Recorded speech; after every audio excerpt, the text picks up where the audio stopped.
যাদবপুরের main হোস্টেলে ফের ragging এর অভিযোগ উঠছে। বিশ্ববিদ্যালয় কর্তৃপক্ষের কাছে অভিযোগ, দ্বিতীয় বর্ষের এক পড়ুয়ার মেন হোস্টেলে গেলে অশ্রাব্য ভাষায় গালিগালাজের অভিযোগ উঠছে এবং হোস্টেলের আবাসিকদের একাংশের বিরুদ্ধে এই অভিযোগ।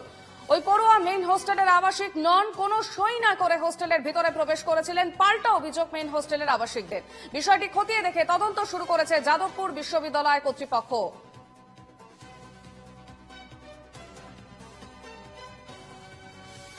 আমাদের সঙ্গে টেলিফোন লাইনে রয়েছেন প্রতিনিধি সুস্মিত মজুমদার। সুস্মিত, এর আগে আমরা দেখেছিলাম নৃশংস ঘটনা ঘটেছিল এই র্যাগিং কে কেন্দ্র করে, ফের আবারও একবার মেন হোস্টেলে র্যাগিং এর অভিযোগ উঠছে।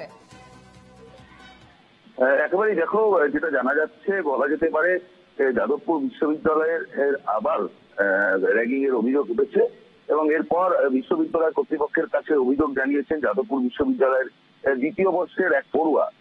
তার অভিযোগ যে এই পড়ুয়া মেন হোস্টেলে গিয়েছিল এবং সেখানে অন্যান্য বেশ কিছু পড়ুয়া তাকে অশ্রাব্য গালিগালাজ করেন এবং সেইখানে যারা অন্য পড়ুয়া ছিলেন তারা গালাগালি করেন এবং পাল্টা তিনি মেন হোস্টেলের আবাসিকের অভিযোগ যে পড়ুয়াকে গালিগালাজ হয়েছে বলে তিনি অভিযোগ করছেন তিনি হোস্টেলের আবাসিকই নন, অর্থাৎ এমনকি তিনি যে রেজিস্টার খাতায় কোন রকম সই না করেই হোস্টেলের ভেতরে প্রবেশ করেছেন এবং নির্দিষ্ট অভিযোগের ভিত্তিতে পুরো বিষয়টি খতিয়ে দেখে ইতিমধ্যে যাদবপুর বিশ্ববিদ্যালয় কর্তৃপক্ষ সমস্ত বিষয়টি খতিয়ে দেখছেন।